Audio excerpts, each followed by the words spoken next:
E aí pessoal, tudo na paz? Espero que sim. Thiago Santana aqui. Tem um tempinho já que eu não apareço para gravar devocionais, mas louvado seja Deus por esse dia.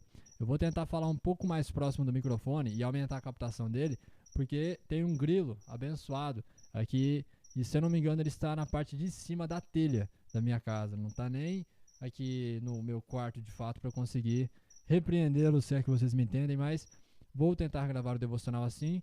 Que Deus venha tocar no coração dele para ele se calar, senão vai ficar um pouco mais irritante de eu conseguir gravar até o final. Mas, vamos lá. Bom, pessoal, eu passei um tempinho sem gravar devocional, isso não é por um motivo qualquer. Tenho passado dias difíceis na caminhada cristã e, bom, eu tenho passado dias complicados, mas esses dias me serviram para me lembrar da graça do meu Redentor, da graça do meu Salvador, Jesus Cristo. Nós sempre podemos aprender coisas boas em momentos difíceis e sempre devemos aproveitar as coisas boas em momentos alegres. Mas nos momentos alegres não aprendemos tanto. Já nos momentos difíceis é que nós evoluímos de fato. Já que, como diz um louvor, ninguém se desenvolve, ninguém cresce, ninguém amadurece na felicidade. Ninguém aprende algo novo, ninguém sai da zona de conforto estando feliz ou estando em um estado pleno de alegria e contentamento. É sempre no desconforto. E em meio a tais dias, algumas palavras que eu já mencionei em várias pregações ou conversando cotidianamente com meus amigos se reafirmaram. E eu me lembrei da renovação diária da palavra de Deus sobre as nossas vidas. A palavra é baseada em João, capítulo 14, no versículo 5 e versículo 6, aonde diz: Disse-lhes Tomé: Senhor, não sabemos para onde vais. Como então podemos saber o caminho? Respondeu Jesus: Eu sou o caminho, a verdade e a vida. Ninguém vem ao Pai a não ser por mim. São esses dois versículos, pessoal. O contexto ele é bem simples, né? Jesus estava avisando sobre a sua ascensão pelos planos de Deus, mas que era para que os discípulos não afligissem os seus corações, porque ele iria, mas prepararia lugar e voltaria e buscaria, não só eles, mas a igreja no geral. Como eu disse, por mais que você pregue, que você repita certas palavras em muitos momentos da sua vida, para pessoas diferentes dela, em algum momento da sua própria vida, você vai ressignificá-la em um contexto próprio seu, em uma vivência sua, em um testemunho seu. E foi o que eu entendi, principalmente nesse versículo 6, onde diz: Eu sou o caminho, a verdade e a vida. A vida, pessoal, ela é, de certa forma, uma eterna busca de propósito. E isso não se dá apenas no mundo cristão, isso é pelo ser humano em si. Em qualquer época da história, você vai sempre ter o questionamento filosófico, seja ele apurado, em tempos onde a filosofia ou o amor ao saber, o amor ao pensar era muito estimulado, ou em épocas um pouco mais abstratas em relação a isso, onde as pessoas não se interessam tanto em procurar um sentido concreto, um propósito real, e apenas buscam o prazer momentâneo. E isso não deixa de ser uma forma ou um estilo de vida que pressupõe um propósito. E o propósito desse tipo de pessoa é o quê? Realizar os meus desejos e consumar as minhas vontades. Nesses momentos complicados, nesses dias temerosos, que eu passei em relação à minha vida espiritual, em um certo momento, e creio que isso acontece na vida de todo cristão, você se pergunta, um pouco meio afastado da ideia de Cristo, um pouco meio afastado da ideia do plano da salvação, você se pergunta: qual o propósito da vida? Se há de fato alguma predestinação de fazer algo, de explanar algo, de passar uma mensagem à frente, mesmo que ela não seja estritamente espiritual. Então você talvez já deve ter pensado que a causa pela qual você existe sirva para um propósito profissional. Então você deve ser um ótimo profissional. Você talvez deve ter pensado que a causa pela qual você exista se resume ao cuidado das pessoas que você ama ao seu redor. Em vários outros momentos da minha vida, mas esse questionamento retornou por esses dias. Então, qual seria o meu propósito se fosse tirada de mim a igreja? Como eu conversei com um grande amigo meu esses dias, né? Que às vezes você quer saber se a pessoa ela serve com o puro interesse de ganhar poder, destaque. Eu acho que isso é um pouco relativo, mas tire a igreja dela e veja o que sobra, né? Sobra um cristão, sobra um servo, ou se você tirar o título da pessoa, então se encerra a identidade dela. Então nesse período nesses períodos eu questionei se haveria propósito em mim fora do ato de serviço dentro da igreja, seja cantando, pregando ou tocando. E eu entendi, pessoal, que há nesse tipo de pensamento um desvio de caminho no que traz de fato a realização da vida. Então, como eu disse, instintivamente, seja psicologicamente, emocionalmente, você busca um propósito, você busca uma finalidade. Tudo que você faz tem um porquê e tem um fim a ser alcançado. Assim eu acredito. Isso em uma escala pequena e em uma larga escala. As aplicações pequenas e estritas desse sentido vai no seu dia a dia. Então você fala com alguém por algum propósito, você limpa a sua casa por algum propósito, você junta dinheiro para algum propósito, você planeja viagens para algum propósito, e na maioria das vezes, ou se não em todas elas, o propósito é saciar ou trazer felicidade para você, trazer felicidade para você em algum aspecto da sua vida. E é interessante porque no final das contas, nós buscamos a plenitude da felicidade em atos pequenos, mesmo sabendo que o processo pode ser tedioso, mas a finalidade vai trazer a felicidade que você procura, ou em atos que levariam uma vida.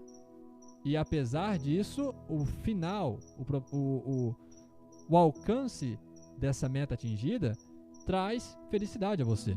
Então, eu entendi que no final das contas é isso. É a felicidade que nós procuramos.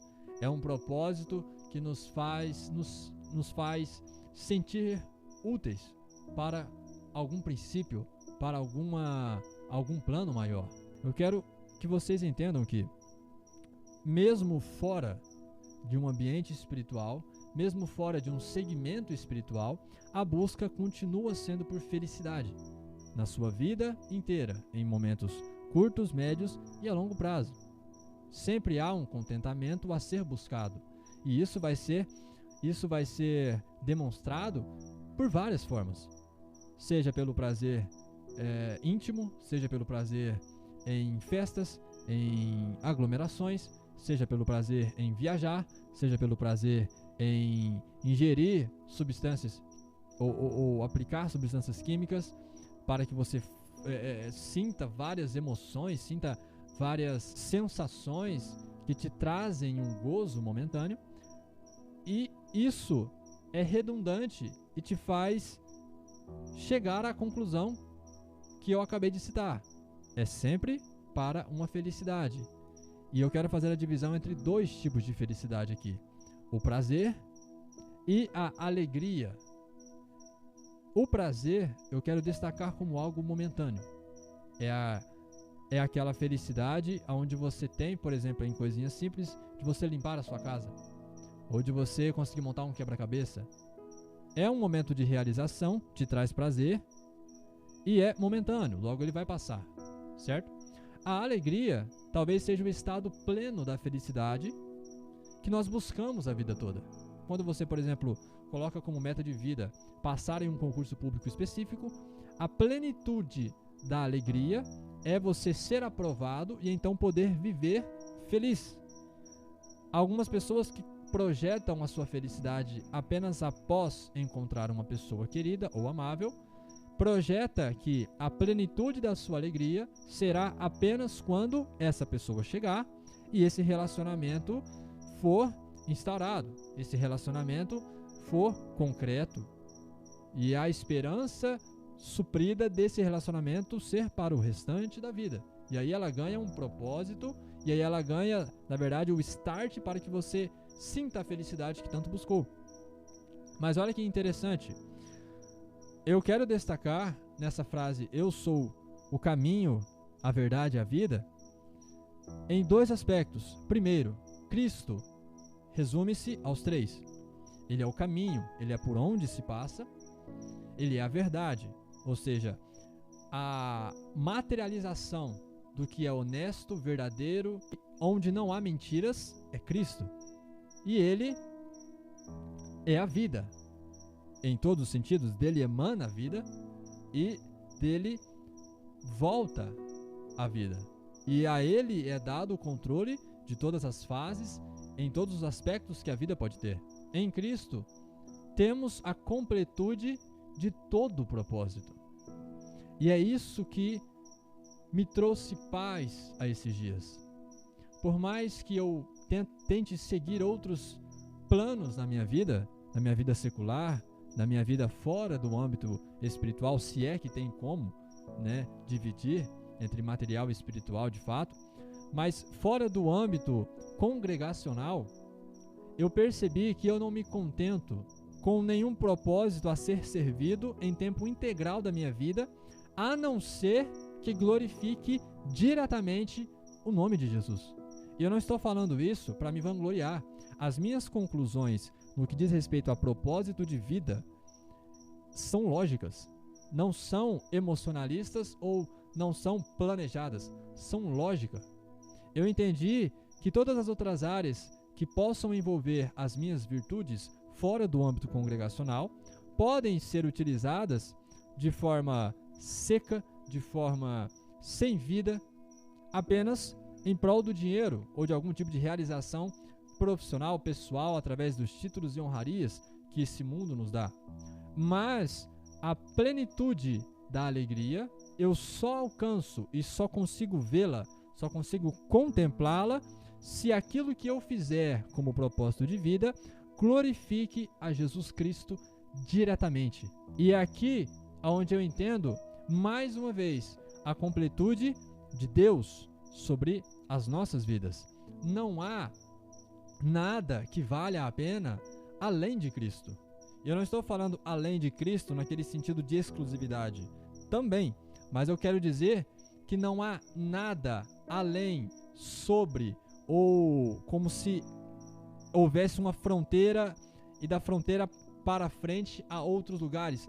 Não há outros lugares. Não há felicidade fora de Cristo. O que eu concluo com o aprendizado desses dias ruins é que não há outro nome a ser glorificado a não ser o de Cristo. Não há razão, e assim eu coloco como um posicionamento individual meu, mas eu não consigo ver a bondade desgarrada de Cristo.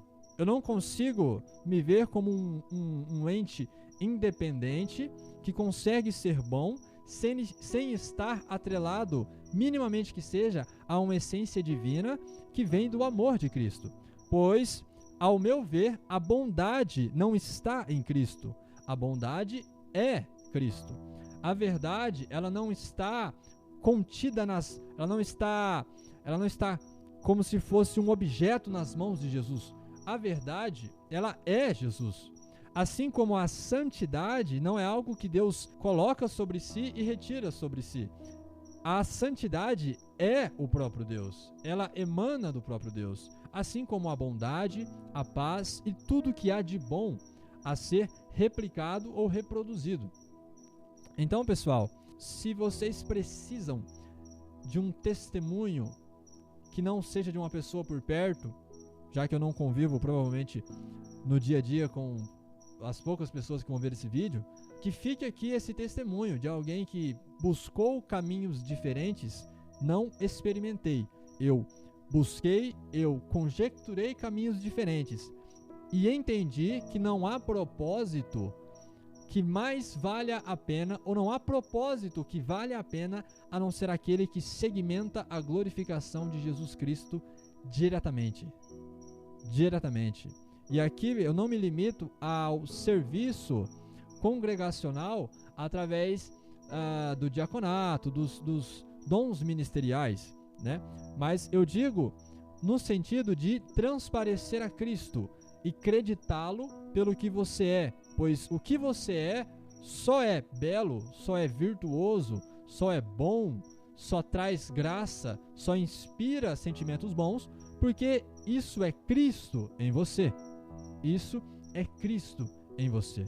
Então, que fique exposto através desse vídeo que a completude da sua vida em seus caminhos, propósitos e objetivos a longo prazo, e quando eu digo a longo prazo eu quero deixar claro que é como sentido de vida, como propósito total em seus afazeres, em suas metas, em seus objetivos, só vale a pena se glorificar e falar sobre Cristo.